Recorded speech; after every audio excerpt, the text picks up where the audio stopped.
고린도후서 5장 19절. 오늘은 개역 개정 말씀으로 한번 같이 보도록 하겠습니다. 고린도후서 5장 19절 한번 같이 읽습니다. 곧 하나님께서 그리스도 안에 계시사 세상을 자기와 화목하게 하시며 그들의 죄를 그들에게 돌리지 아니하시고 화목하게 하는 말씀을 우리에게 부탁하셨느니라. 아멘. 말씀 제목 같이 한번 읽어봅니다. 같이 읽습니다. 하나님께서 그리스도 안에 계신다. 하나님께서 그리스도 안에 계신다. 오늘 말씀의 제목입니다. 저는 어렸을 때 글을 잘 쓰고 싶었습니다. 저는 굉장히 내성적인 사람이었고 또 말을 잘 하지 못했기 때문에 늘 글을 쓰는 거나 말하는 것이 제 삶에 있어서 그때 어린아이의 마음에 있어서 늘 부담이고 짐이었습니다. 그래서 글쓰기를 잘하는 사람이 되고 싶고 말을 잘하는 사람이 되고 싶다. 한 문장의 말을 하지 못했어요. 저는 그 정도로 말을 잘 못했습니다. 글쓰기를 잘하는 사람은 그 전략적인 글쓰기를 하는 사람입니다. 사실은 전략적이라고 하는 것은 뭐냐면 예를 들면 이런 겁니다. 자, 시작을 만약에 글을 이렇게 썼다고 한번 볼게요. 길에 은행이 많이 떨어져서 악취가 심하다. 만약에 이렇게 글을 시작했어요. 그런데 그것을 시작으로 해서 쭉 이렇게 어떤 삶이나 아니면 사회나 아니면 사람이나 살아가는 것에 대해서 이렇게 쭉 얘기를 합니다. 그리고 끝에 이렇게 마무리를 한다고 생각해 보세요. 인생을 다 살고 나서 마지막 삶의 향기가 고약한 악취와 같다면 그처럼 불행한 삶이 어디 있을까? 이렇게 마무리를 한다면 이게 전략적인 글쓰기의 한 예입니다. 왜냐하면 앞에 은행이 떨어져서 악취가 심하다. 악취라는 단어를 처음에 떠올렸잖아요. 그리고 그 다음에 맨 마지막 끝날 때 고약한 악취와 같다면 그 삶이 얼마나 불행하겠는가. 이것을 수미상관이라 얘기를 합니다. 수미상관. 머리와 꼬리를 똑같이 만든다. 이렇게 만든 거예요. 이 말은 뭐냐면 글을 쓸 때 일관성이 있는 것을 말하는 겁니다. 일관성.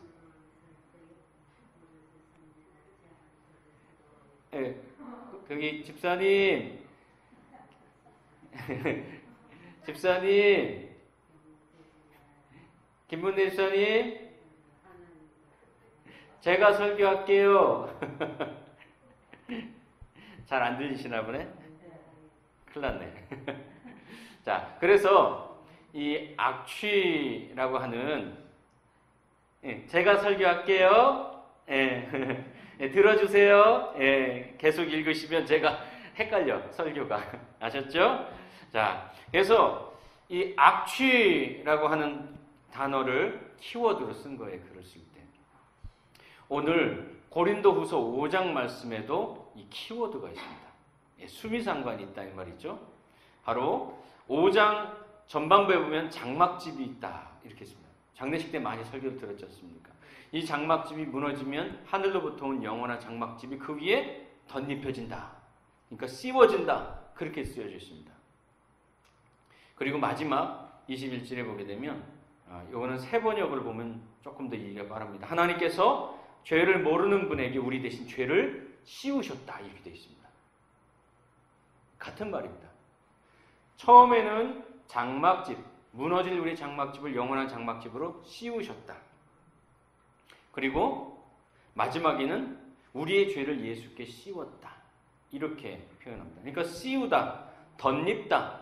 이것이 5장의 틀을 만드는 키워드인 거예요. 키워드. 굉장히 중요한 키워드입니다. 그래서 5장을 설명을 하면 이렇습니다. 집이 있는데 하나는 장막집이 있고 하나는 영원한 집이 있다는 거예요. 장막집은 우리의 한계를 가지고 있는 이 육신과도 비유가 되는 겁니다. 어쩌면 우리의 삶이라고도 말할 수 있겠죠. 그런데 이것이 언젠가는 무너지게 되어 있습니다. 영원히 사는 사람은 없습니다. 무너지게 되어 있어요. 그런데 그것이 무너질 때 하늘로부터 오는 영원한 집이 우리를 덧씌운다는 겁니다. 그 영원한 집이, 영원한 생명이 덧입혀진다는 거예요. 표현이 좀 독특합니다. 우리가 여름에 추울 때, 여름에 추울 때가 아니죠. 겨울에 추울 때 겉에 잠바를 입는 것처럼, 잠바를 입는 것처럼 그렇게 우리를 덧입혀 주신다. 이렇게 표현을 하고 있습니다. 그렇죠? 그래서 우리의 죽을 육신이, 우리의 죽은 삶이, 그리고 죽어서 끝날 삶이 영원한 생명이 된다. 그렇게 되는 거예요. 하나님 안에서 새로운 생명을 얻게 된다. 이렇게 돼요. 그러니까 무엇이 더 씌워지느냐가 중요한 거예요. 근데 예외가 하나 나타났어요. 그게 뭐냐면 우리의 죄를 예수께 더 씌웠다는 겁니다. 그러면 더 씌운 것에 덮여줘야 되잖아요. 그렇죠? 그래서 예수가 죽고 끝나야 되는데 예수는 그 더 씌운 것을 뒤집어 엎어버렸습니다. 부활했어요. 그래서 죄가 예수를 죽음으로 삼켜야 되는데 예수가 생명으로 그 죽음을 삼켜버렸다는 거예요. 반대가 되어버렸습니다. 거꾸로 뒤집었어요. 그래서 우리가 어떻게 됐느냐? 그래서 우리가 살게 되었고, 그래서 우리가 하나님의 의가 되었고, 이렇게 말을 하고 있습니다. 그리고 이 모든 일을 하신 분이 누구냐? 하나님이 하셨다는 거예요. 그게 고린도후서 5장 전체의 어떤 이야기입니다. 틀입니다. 자, 그렇다면 오늘 그럼 그 일을 하신 하나님은 어떤 분이냐에서부터 한번 시작을 해보겠습니다. 사실 11절부터 우리가 본문을 보게 되는데요. 바울은 이렇게 말합니다. 11절에 우리는 주의 두려우심을 안다. 이렇게 되어 있습니다. 그러니까 하나님이 두려운 분이라는 거예요. 그분 앞에 우리가 두려움으로 서 있다. 이 말이에요. 바울이. 왜 두려운 분인가 생각해 봐야 되지 않습니까? 우리가 신앙생활 하면서 또 어떤 분들을 보면 하나님이 정말 무서운 폭군처럼 그렇게 생각되는 사람도 있어요. 하나님은 너무나 무서운 분이야. 하나님은 조금만 잘못해도 다 때려 부시고 부고 보복하시는 하나님이야.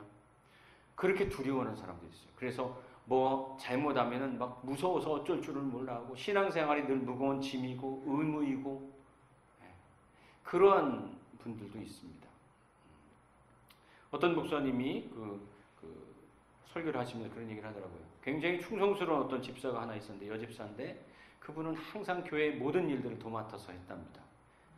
화장실 청소부터 시작해서 성전 청소까지 모든 것을 다 도맡아서 한대요. 근데 얼굴에 기쁨이 없대요. 얼굴이 그 배추 절여놓은 것처럼 그렇다는 거예요. 왜 그런가 했더니 그분이 처녀 시절에 그 성폭행을 당한 거예요. 그래서 자기가 잘못한 게 아닌데 그것에 대한 죄책감 그리고 수치심이 있는 거예요. 그래서 그것을 보상해보고 싶어서 하나님 앞에 그렇게 헌신하는 거예요. 봉사하는 거예요. 그런데 그것이 늘 무거운 짐이고 의무가 되니까 얼굴에 기쁨이 없는 거죠. 어제 김장을 했습니다. 근데 김장을 하면서 참 감사했고 기뻤습니다. 그 누구도 얼굴 찡그리는 사람도 없었고 모두 다 활짝 웃으면서 참 쉽게 편하게 했습니다. 물론 새벽 3시에 나와서 무채를 해주신 분도 있고 여러 가지 물심양면으로 준비해 주시고 고마운 분들이 많죠. 근데 그게 참 고마웠습니다. 그래서 어제 목회일기를 썼는데 그렇게 썼습니다. 누구 하나 일로 하지 않고 그냥 자기 일을 할 뿐이고 우리는 그 자기 일을 하면서 서로가 서로를 도울 뿐이고 그래서 그런 교회를 목회하게 돼서 나는 참 고맙고 감사하다. 그렇게 썼습니다. 참 고맙고 감사했습니다. 하나님은 어떤 분이냐? 왜 하나님이 두려운 분이냐? 바울에게 하나님이 폭군이기 때문에 두려운 분이냐? 아니, 그렇지 않아요. 요한은 그렇게 말합니다. 하나님은 사랑이라. 하나님은 사랑이라 했는데 왜 무섭습니까? 그 이유는 이거예요. 그분 앞에 서면 환히 드러나기 때문에. 그렇죠? 하나님은 빛이시죠. 예수는 빛이시라고 그랬습니다. 그래서 그분 앞에 서면은 환히 드러난다는 거예요. 그래서 세번역에는 이렇게 말합니다. 우리는 이미 하나님 앞에서 환히 드러났습니다. 개역개정은 하나님 앞에 알려졌습니다. 여러분들이 만약에 저 문을 딱 통과하면서 엑스레이처럼 모든 것이 쫙 비춰지면서 보여진다고 생각해 보십시오. 한때 엑스레이가 사람의 알몸까지 싹 비춘다고 해가지고 얘기가 많았습니다. 근데 거기에 여러분의 마음까지 싹 비춘다고 생각해 보십시오. 들어올 때 이 사람이 지금 이런 욕을 하고 있습니다. 좀 전에 대판 싸웠습니다. 웃고 있지만 막 이런다든지 그러면 참 괴로울 겁니다.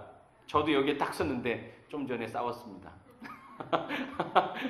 막 그러면은 여러분 여기서 제가 설교할 수 있겠습니까? 얼굴이 빨개져가지고 못하겠죠. 그러니까 드러나기 때문에 그래요. 하나님 앞에서는 환히 비춰지기 때문에 알려지기 때문에 그래서 하나님께 두렵다는 거예요. 하나님 두려움 부리는 거.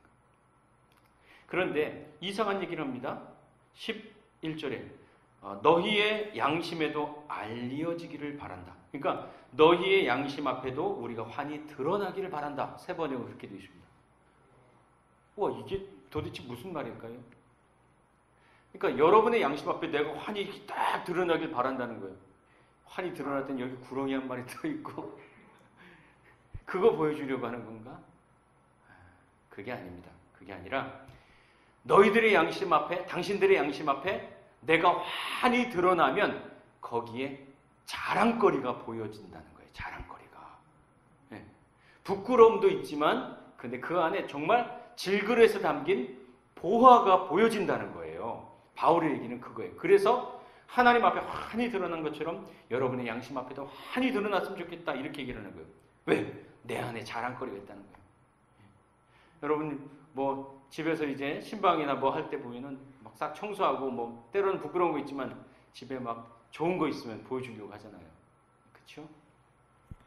그 자랑거리가 뭐냐? 바로 이거예요. 12절에 보니까 이렇게 말합니다. 자랑할 기회를 너희에게 주어 이렇게 되어 있습니다. 뭐냐면 13절에 이렇게 말합니다. 하나님께 미쳤다. 내가 하나님께 미쳤다. 이거예요. 그게 자랑거리라는 거고요. 두 번째 14절에 그리스도의 사랑에 확 휘어잡혔다. 여기는 강권하셨다 이렇게 되어 있습니다. 세 번역은 휘어잡혔다 이렇게 되어 있어요. 세 번째 15절에 그분을 위해서 살게 되었다. 이게 사도 바울의 자랑거리래요. 예전에는 부끄러움으로만 살았는데 이제는 내가 하나님께 미쳤어. 이제는 그리스도의 사랑에 휘어잡혔어. 이제는 그분을 위해서 살아. 이것을 너희들에게 환히 열어서 보여주게 되어서 나는 너무 기뻐. 그게 자랑스러워 이렇게 말하는 거예요. 어쩌면 우리 이 자리에 있는 여러분과 저도 정도의 차이는 있을지 모르겠지만 여러분은 하나님께 미친 사람들입니다. 조금 덜 미쳤고 더 미쳤고 이거예요. 아니 남들 다 지금 코로나 이 전국에도 이제 토요일날 제가 아들 데리러 한번 간 적이 있었는데요. 차가 막혀서 세상에 1시간 반 갈 거리를 4시간 가야 돼요. 엄청나요. 놀러 가기 바빠요. 지금 그래도. 그런데 이 아침에 이 상쾌한 아침에 여기에 모여 앉아가지고 마스크 다 뒤집어 쓰고 왜 그러는 겁니까? 정도의 차이는 있지만 우리도 하나님께 미쳤어요. 저도 목사가 아닌 다른 삶으로 살 수 있지만 왜 이 길을 걸어갑니까? 하나님께 미쳤어요. 조금 덜 미쳐서 좀 이렇게 하고 있는데 완전히 미쳤으면 대단했을 겁니다. 또 그리스도의 사랑이 휘어잡혔기 때문에 그래요. 그것도 마찬가지예요. 조금 덜 사랑하고 더 사랑하고지 우리는 모두 주의 사랑에 휘어잡혔어요. 그래서 그분을 위해서 살아요. 사도 바울은 자기 백부 앞까지 뛰어가는 삶을 살지 모르겠어요. 우리는 부족하기 때문에 저는 한 보 정도, 여러분은 한 5보, 10보 정도. 그죠? 그렇게 사는 거죠. 그래서 우리는 모두 하나님께 미쳤고 그리스도의 사랑에 휘어잡혔고 그분을 위해 살게 되었다는 거예요. 정도의 차이는 물론 있습니다. 그러나 그게 자랑이라는 거예요. 그래서 사도 바울이 말합니다. 16절에 이제는 육신의 잣대로 사람들을 대하지 않는다. 그렇게 얘기해요. 16절에 그러므로 우리가 이제부터는 어떤 사람도 육신을 따라 알지 아니하노라. 육신의 잣대로 알지 않는다. 우리가 이전에 사람을 판단할 때는 아유 저 사람은 BMW 타네. 어우 볼보 타네. 아이고 저 사람 티코 타네. 아반떼 타네. 집이 60평이네. 저 사람은 옷이 10,000,000원이네. 그랬단 말이에요. 육신의 잣대로 사람을 판단하고 알려고 했어요. 그것은 뭐냐면 저 사람이 나한테 이익이 되나?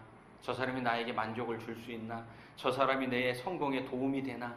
저 사람이 내 자랑거리가 될 수 있나? 아유, 내가 삼성 이건희 회장 알아. 그럼 여러분 저를 다르게 볼걸요. 그죠? 네. 근데 아무도 몰라. 재벌을 제가요. 옛날에는 그것이 내 육신의 잣대였어요. 사람을 보는 잣대였어요. 저 사람 돈이 많나 적나. 근데 이제는 그 잣대로 사람 보지 않는데 대신 새로운 관점이 생겼대요. 그게 뭐냐면 바로 17절이에요. 그런즉 누구든지 그리스도 안에 있으면 새로운 피조물이라. 이전 것은 지나갔으니 보라 새 것이 되었다. 그렇게 말합니다. 이전 것은 다 지나갔대요. 예전에 보았던 육신의 잣대로 사람을 보고 나를 보던 그 기준은 이제는 다 지나갔어요. 그래서 이제는 그렇게 살 수가 없대요. 그렇게 살 수가 없대요. 그래서 새로운 피조물이래요. 새로운 가치와 새로운 눈을 가지고 세상을 보게 되었대요. 사람을 보는 것이 다른 관점으로 보게 되었대요. 도대체 그 새로운 관점이 뭐냐는 거예요. 그 새로운 관점이 뭐냐? 뭔데 이전에 내가 가지고 있었던 육신의 잣대를 다 버리고 육신의 잣대로 보던 걸 다 버리고 그것으로 보기 시작했냐 이 말이에요. 그게 뭐냐? 그게 바로 오늘 제목이에요. 19절 하나님께서 그리스도 안에 계시사. 저는 몇 가지 성경을 같이 봅니다. 공동번역도 보고 새번역도 보고 개역개정도 보는데 오늘은 이 개역개정 번역이 가장 마음에 와닿았어요. 하나님이 그리스도 안에 계신다. 이것이 사도 바울이 우리에게 얘기하는 가장 중요한 오늘 본문의 핵심인 것 같아요. 하나님이 그리스도 안에 계시기 때문에 그분이 우리를 하나님과 화목하게 만들었대요. 예수가. 그리고 그의 말씀과 가르침으로 우리가 배우고 따르고 살아가게 되었대요. 하나님이 그리스도 안에 계시기 때문에. 그래서 우리가 산 사람이 되었고 또 살게 되었고 또 나도 살고 너도 사는 살리는 사람이 되었고. 왜? 하나님이 그리스도 안에 계셔서. 이 관점을 갖게 된 거예요. 이 관점을. 그래서 예수의 정신, 예수의 마음, 그리고 예수님의 가르침을 따라서 사는 사람이 됐다는 거예요. 왜? 물론 예수님이 하나님이라는 예수님 안에 하나님이 계시니까. 그래서 예수님을 배우는 거예요. 예수님의 정신을 따르는 거예요. 그래서 예수님이 가르쳐 주신 것을 보고 배우고 가면은 하나님이 하신 우리에게 예수를 통해서 하신 일이 우리에게도 일어날 거라고 믿고 가는 거예요. 무슨 일 하셨어요? 죄를 예수께 덮어 씌웠더니 예수가 죄를 그냥 뒤집어 엎어서 생명으로 다시 뒤집어 엎어서 덮어 씌워버렸어요. 뒤집어 버렸다니까요. 여러분 오늘 말씀에 우리가 기억해야 될 것이 있습니다. 하나님 앞에서 훤히 드러났대요. 어둠이 빛이 비추어서 훤히 드러났대요. 그래서 어떻게 바뀌었느냐? 새로운 삶의 방식을 발견했대요. 예수 안에 하나님이 계시다는 것을 알게 되었대요. 그래서 하나님이 그리스도 안에 계신다. 이 사실을 알고 그 새로운 관점을 가지고 살아가는 사람이 되었대요. 여러분이 교회 다니고 하나님을 믿는 이유는 뭡니까? 왜 예수를 배웁니까? 바로 이거예요. 하나님이 예수 안에 계시기 때문에 그래요. 그래서 그 예수를 배우고 본받으면 하나님이 하신 일을 우리도 하게 될 거예요. 그 말씀이 이거예요. 예수가 하신 그 일 때문에 우리가 하나님과 화목하게 되었고 예수가 하신 일 때문에 우리가 살았잖아요. 그래서 그 예수로 말미암아 우리에게 하나님의 의가 되게 했다. 마지막 21절에 그거예요. 하나님의 의가 되게 하려 하심이라. 그 말은 뭐냐면 하나님이 예수에게 하셨던 그 일이 우리가 예수를 보면서 따라 사는 삶이 되었다 이 말이에요. 그게 뭐냐? 사는 거잖아요. 사는 거. 살리는 거잖아요. 그렇죠? 바로 그 삶인 거. 그래서 하나님의 의가 되는 삶. 나도 살고 너도 사는 살리는 삶. 그 삶이 되었다. 이렇게 얘기를 하고 있는 겁니다. 오늘 김장하려고 설교를 짧게 준비했는데 마지막 결론을 사도 바울이 깨달은 이 선언으로 여러분과 함께 나누고자 합니다. 고린도전서 15장 55절에서 57절 사도 바울이 이 사실을 깨닫고 이렇게 외칩니다. 사망아 너의 승리가 어디 있느냐? 사망아 너의 쏘는 것이 어디 있느냐? 우리 주 예수 그리스도로 말미암아 우리에게 승리를 주시는 하나님께 감사하노라. 이렇게 말합니다. 사망아 너 어디 있어? 너 승리가 어디 있어? 너 쏘는 거 어디 있어? 우리에게 승리를 주시는 하나님께 감사하노라. 왜? 하나님이 예수 안에 계셔요. 로마서 8장 33절 39절 누가 능히 하나님께서 택하신 자를 고발하겠느냐? 누가 우리를 그리스도의 사랑에서 끊겠느냐? 내가 확신한다.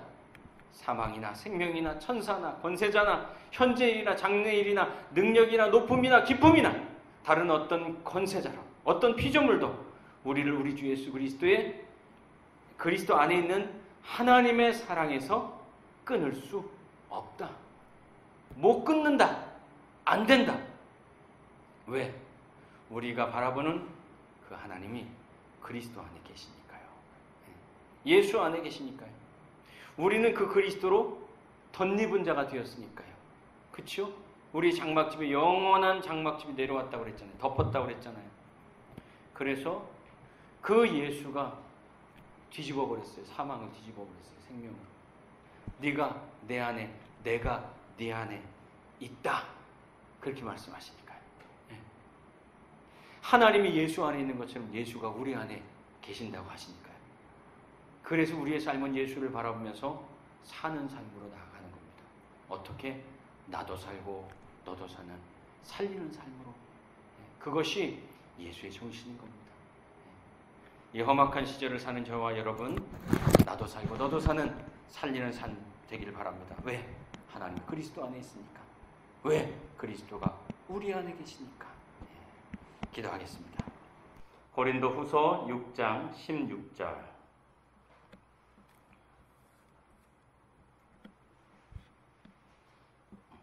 우리 앞에 있는 화면을 보고 세 번역으로 한번 같이 읽도록 하겠습니다. 같이 한번 읽습니다.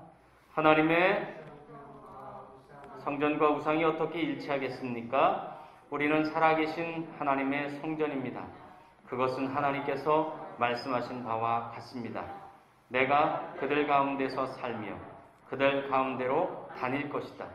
나는 그들의 하나님이 되고 그들은 내 백성이 될 것이다. 아멘. 오늘 말씀의 제목입니다.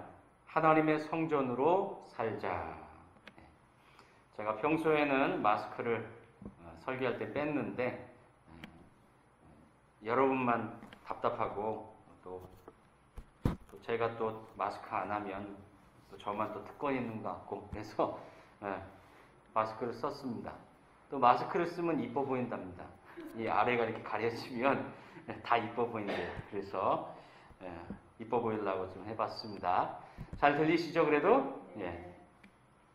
오늘 하나님의 성전으로 살자 이 말씀으로 함께 나누려고 합니다. 여러분 고린도 후서 말씀은 뭐 항상 제가 하는 말이지만 하나님 말씀은 때로는 쉽지만 때로는 또 어렵고 그렇습니다. 근데 특히 고린도 후서 같은 경우는 참 설교하기가 좀 어려운 본문 중에 하나입니다. 왜냐하면 가슴의 언어를 사용하고 있기 때문에 그래요. 뭔가가 가슴으로 부딪히고 전달되기는 하는데 그 안에 교훈과 또한 그 안에 어떠한 논리적인 말씀의 가르침을 이렇게 뽑아서 이것은 이것입니다 하고 체계적으로 전달하는 것이 이 뜨거운 언어는 좀 어렵습니다. 사실은. 오히려 로마서 같은 경우는 오히려 설교하기가 조금 더 편합니다. 왜냐하면 굉장히 논리적입니다.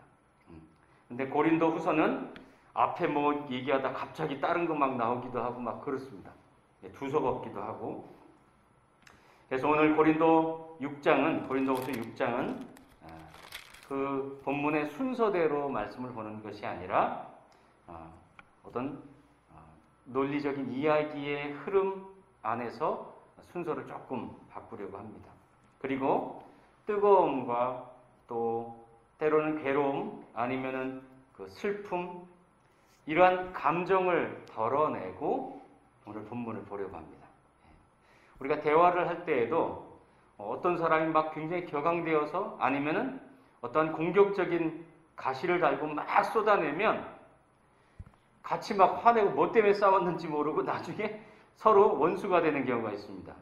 그것은 그 대화에 중요한 알맹이가 빠지고 서로의 감정 싸움이 시작되기 때문에 그런 거죠. 그래서 어떠한 이야기의 알맹이를 보고자 하면 그 이야기의 감정을 이렇게 덜어내보면 그 안에 무엇을 말하고 싶어 하는지가 나옵니다. 부부관계도 그렇고 부모 자녀 관계도 그렇습니다. 왜 나한테 이렇게 했어 하면서 막 화를 내죠. 근데 그 말은 뭐냐면 왜 관심을 갖지 않고 왜 사랑해주지 않고 왜 이해해주지 않느냐. 그게 사실은 알맹이일 때가 많아요. 그렇죠? 그래서 고린도후서 6장의 감정을 싹 덜어내 보았습니다. 그래서 11절부터 말씀을 전하려고 합니다. 11절. 바울이 갑자기 고린도 교회 사람들에게 말합니다. 우리가 마음을 넓혔다. 그러니까 너희들도 마음 좁게 먹지 말고 보답하는 셈 치고 마음을 너희도 좀 넓혀라. 이렇게 얘기를 합니다. 그럼 얼마큼 마음을 넓혀야 되느냐? 또 그런 생각을 하게 되죠. 그렇죠? 마음을 넓힌다는 게 또 마음이라는 게 또 이렇게 청량할 수 있는 것도 아니지 않습니까? 그래서 16절을 보니까 또 이렇게 말합니다. 너희는 하나님의 성전이다. 이렇게 말합니다. 그러니까 그 마음을 어떻게 넓혀야 되느냐? 하나님의 성전처럼, 하나님의 성전같이, 하나님의 성전으로 그만큼 넓혀야 하는 겁니다. 성전은 무엇인가요? 교회가 성전인가요? 물론 옛날에는 그렇게도 얘기했습니다. 하나님이 계신 곳이 성전이에요. 하나님이 계신 곳. 그게 가장 명료한 설명인 것 같습니다. 하나님이 계신 것처럼 너희들의 마음을 깨끗하게 하고 너희의 마음을 넓히고 그렇게 성전처럼 살았으면 좋겠다. 이렇게 얘기를 하는 겁니다. 그래서 고린도 후서 6장의 알맹이를 하나 뽑아낸다면 우리는 하나님의 성전이다. 이 문장이 알맹이에요. 그것을 말하기 위해서 고린도후서 6장 전체를 계속해서 얘기하는 겁니다. 자, 그러면 우리가 왜 하나님의 성전인가를 생각해 봐야겠죠. 여러분이 뭘 해서 하나님의 성전이 되었습니까? 한번 곰곰이 생각해 보십시오. 나는 왜 하나님의 성전이 되었을까? 왜 이 교회 건물은 똑같은 재료를 가지고 썼는데 왜 교회가 됐을까? 그렇죠? 여기에 쓴 재료라고 해서 뭐 저 옆에 지은 건강원하고 뭐 다른 재료입니까? 그렇지 않잖아요. 똑같은 거란 말이죠. 그 이유는 뭐냐면 바로 16절입니다. 하나님이 그렇게 말씀하셨다는 겁니다. 16절에 보게 되면 우리는 살아계신 하나님의 성전이라 이와 같이 하나님께서 이르시되라고 합니다. 즉 하나님이 말씀하셨다. 하나님이 그렇게 말씀하셨다는 것이 가장 확실한 근거예요. 어디에서 무엇으로 가장 확실한 근거를 찾겠습니까? 성경은 하나님이 가장 확실하신데 그분은 말씀하시는 분이라고 얘기합니다. 그래서 하나님의 확실함은 그분의 말이에요. 그리고 그분의 말은 맹세이기도 합니다. 하나님이 그러셨죠. 하나님은 나는 다른 더 큰 것이 맹세할 수 있는 것이 없기 때문에 내 자신에게 맹세한다. 내가 내 자신에게 말한다. 그렇게 얘기를 하셨습니다. 그래서 하나님의 확실은 맹세이고 말이에요. 그러면서 16절에 뭐라고 하느냐? 이렇게 말합니다. 내가 그들 가운데 거하며 두루 행하여 나는 그들이 하나님이 되고 그들은 나의 백성이 되리라. 이렇게 말합니다. 저는 이 말씀을 딱 보면서 그런 생각이 들었습니다.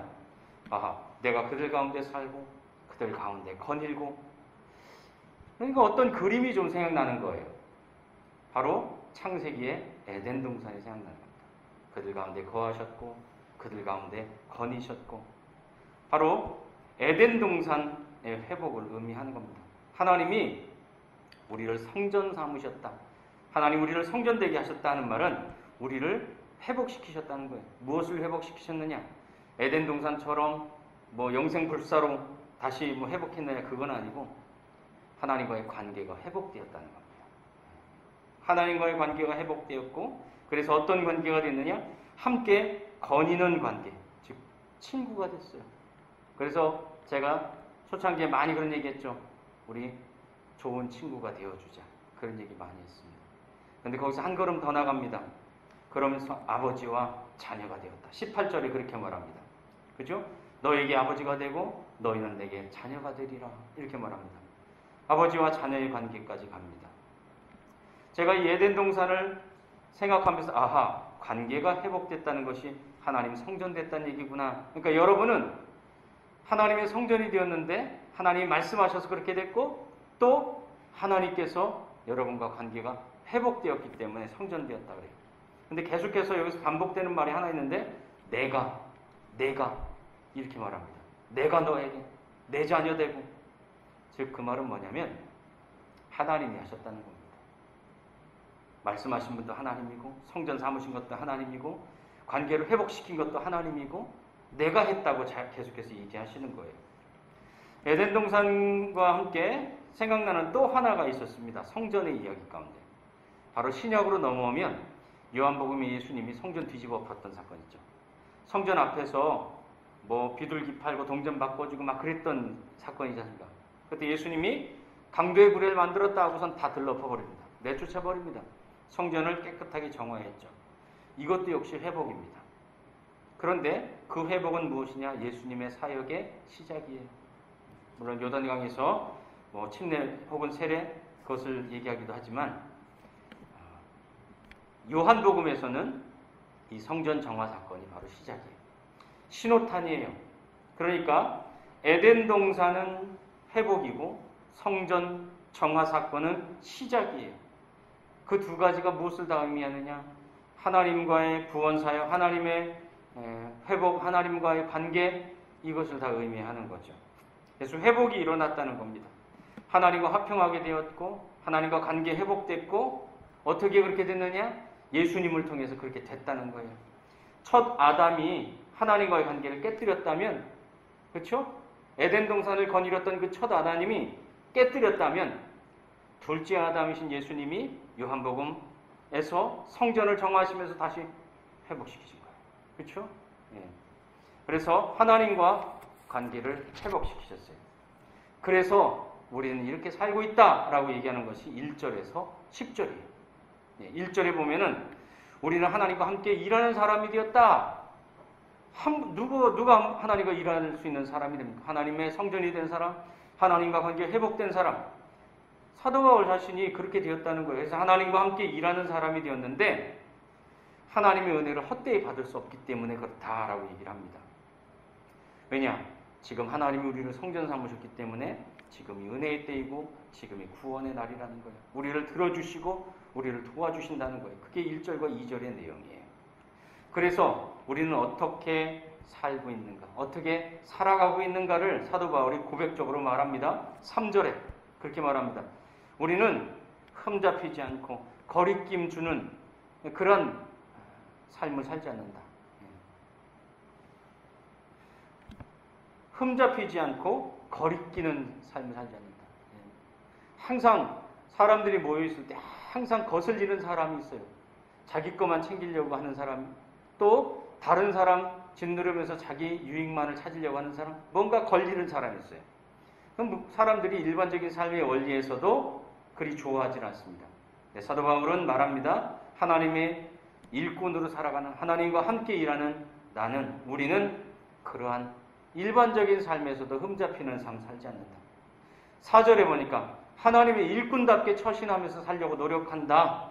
그렇게 얘기합니다. 하나님의 일꾼답게 처신하는 게 뭘까요? 4절과 5절에 그렇게 말합니다.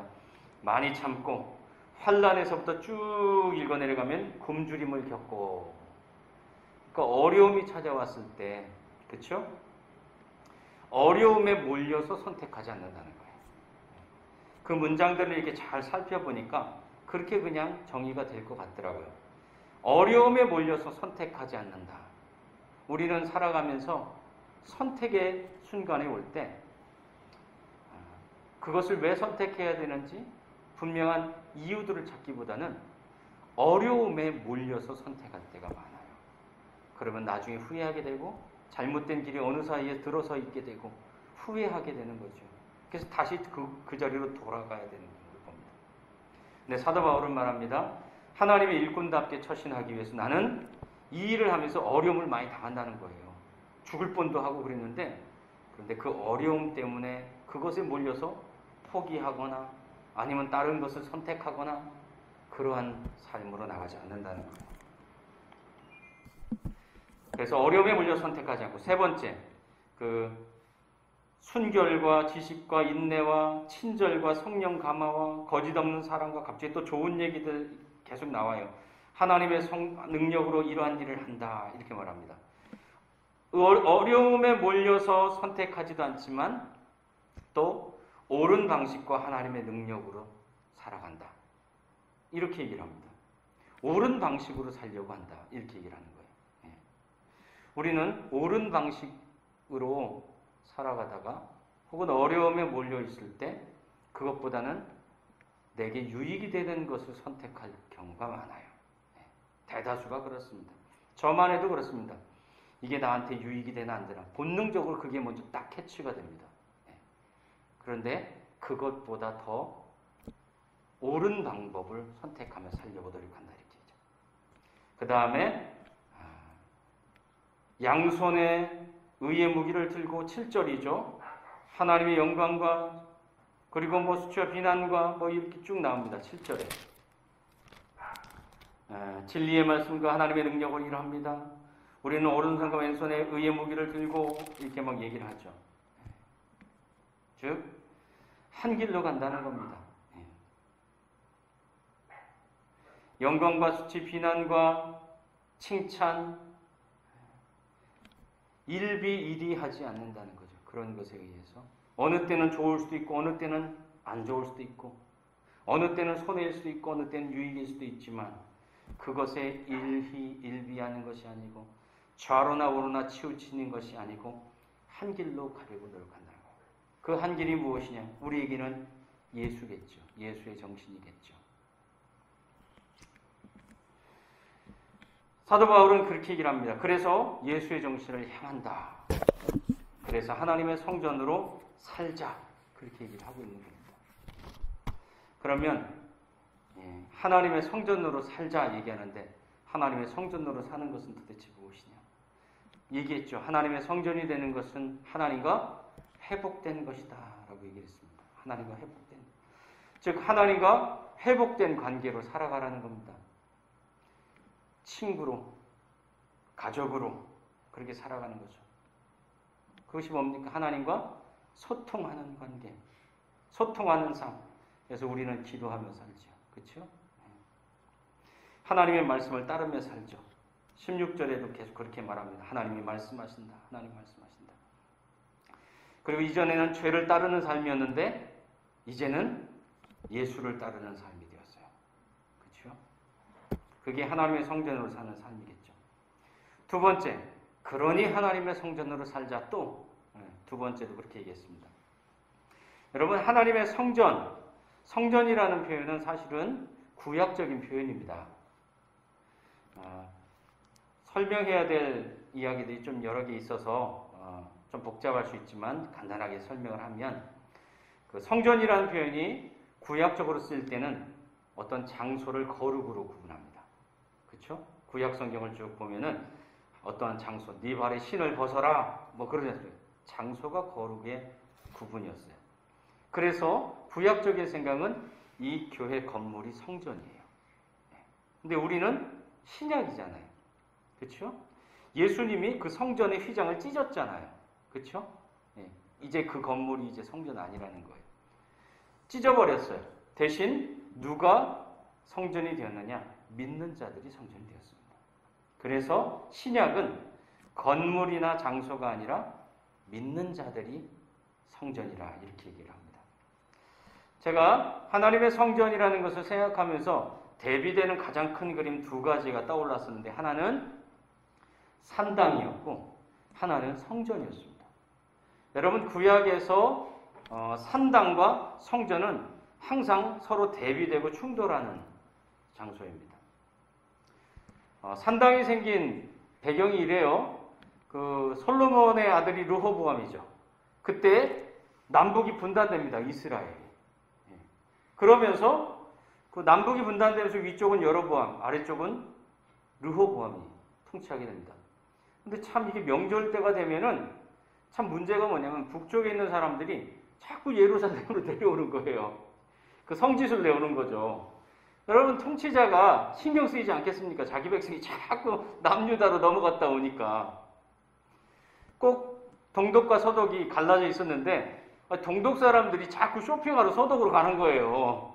그러면은 신경 쓰이지 않겠습니까? 그래서 베를린 장벽을 만들어 놨잖아요. 못 가게. 그게 한순간에 무너졌지만, 바로 그래서 북이스라엘에서 베들에다 산당을 만들어 버립니다. 제단을 쌓고 이제 여기서 제사하면 된다. 여기서 예배하면 된다. 그래가지고 그 산당이 운영되기 시작하죠. 그러니까 산당은 예배처입니다. 그러나 거룩을 위해서 만들어진 것이 아니에요.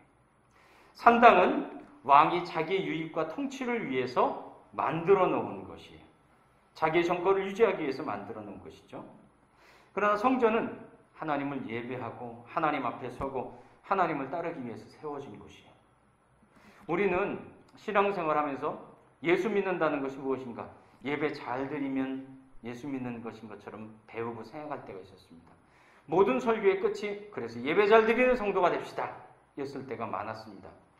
그런데 예배 드리는 것 중요한 것이지만 이곳에 모여서 예배를 드리는 그것만이 중요한 것이 아니라 진짜 예배는 무엇이냐?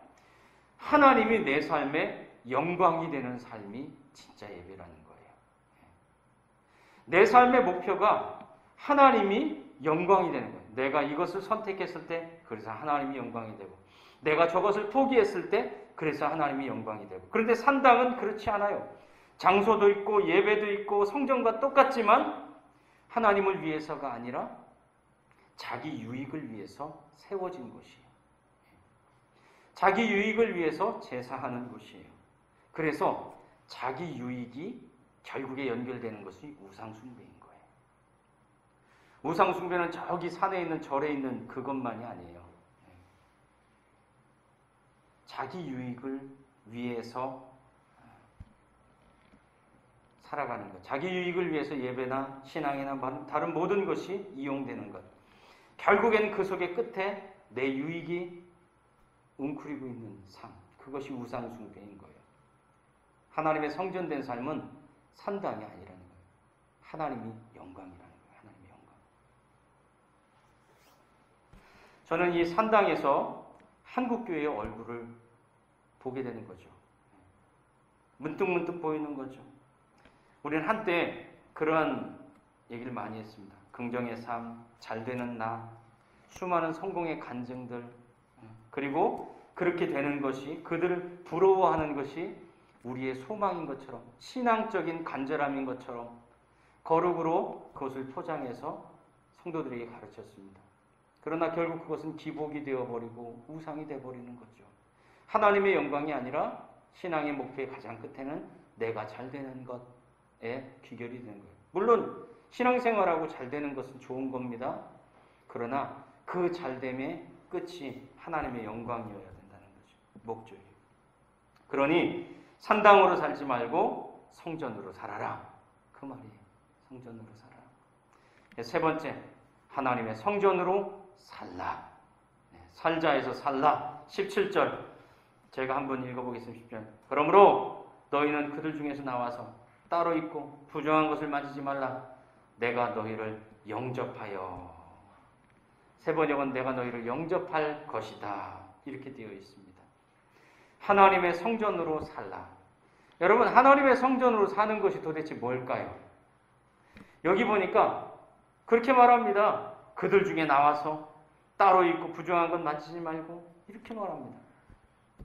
저는 이 말을 보면서 깨끗하고 윤리적이고 도덕적으로 살라는 말씀인가? 내가 노력하면서 살라는 말씀인가? 그렇게 생각이 들었어요. 그래서 이 말씀 본문이 어디에 쓰였는가 보았더니 이사야와 에스겔에 쓰였던 말씀이에요.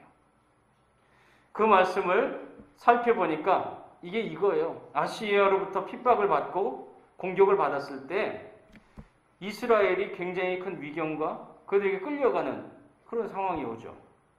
그때 하나님이 그들을 구원해 내시겠다고 이 말씀을 전한 거예요. 내가 너희를 구원해 내겠다. 내가 너희를 구원하는데 옛날 출애굽 때에는 너희들이 너무 위급하니까 누룩이 들지 않는 무교병이라고 하죠. 누룩으로 이렇게 빵을 부풀리지 않습니까? 시간이 걸리니까 그럴 시간도 없어. 그냥 나가. 빨리빨리 나가. 막 그랬단 말이에요. 그때는 정신없이 너희들이 나갔지만 지금은 여유롭게 걸어 나올 거다. 내가 그렇게 너희들을 구원해낼 거다. 편안해라. 평안해라. 내가 너희들을 그렇게 구원했으니까 구원할 거니까 너희들은 그 구원받은 것을 그 삶으로 그들 가운데서 나오고 그들과 떨어지고 그리고 부정한 건 만지지 말고 살고 이렇게 말하는 겁니다. 그러니까 구원하시는 하나님께 초점이 있는 거예요. 우리가 이러한 행위를 하면 하나님이 구원한다가 아니라 하나님이 구원하셨으니까 이렇게 살아라 이거예요. 네. 하나님이 구원하셨으니까 마땅한 삶이지 구원의 조건이 아니라는 거예요. 네. 왜? 하나님이 구원하시니까. 우리가 성전된 것은 무엇 때문이라고 말합니까? 하나님이 하셨기 때문이다. 그렇게 말하는 거예요. 그래서 오늘 말씀의 결론이 이거예요. 하나님의 성전으로 사는 것, 그것은 무엇이냐? 첫째, 하나님이 내 삶의 영광의 방향인 거예요. 그게 하나님의 성전으로 사는 거예요. 그러기 위해서 부단히 노력하고 부단한 삶을 사는 거죠. 두 번째, 하나님의 성전 삼아주신 것. 하나님이 그러잖아요. 네가 한 거 하나도 없고 내가 다 했다 그러시잖아요. 그러니까 하나님이 성전 삼으신 것을 감사하는 삶을 사는 거예요. 그게 성전으로 사는 거예요. 하나님의 영광을 내 삶의 방향으로 잡고 그리고 감사하면서 사는 것. 그것이 성전되는 삶인 겁니다. 성전으로 살아가는 방식인 겁니다.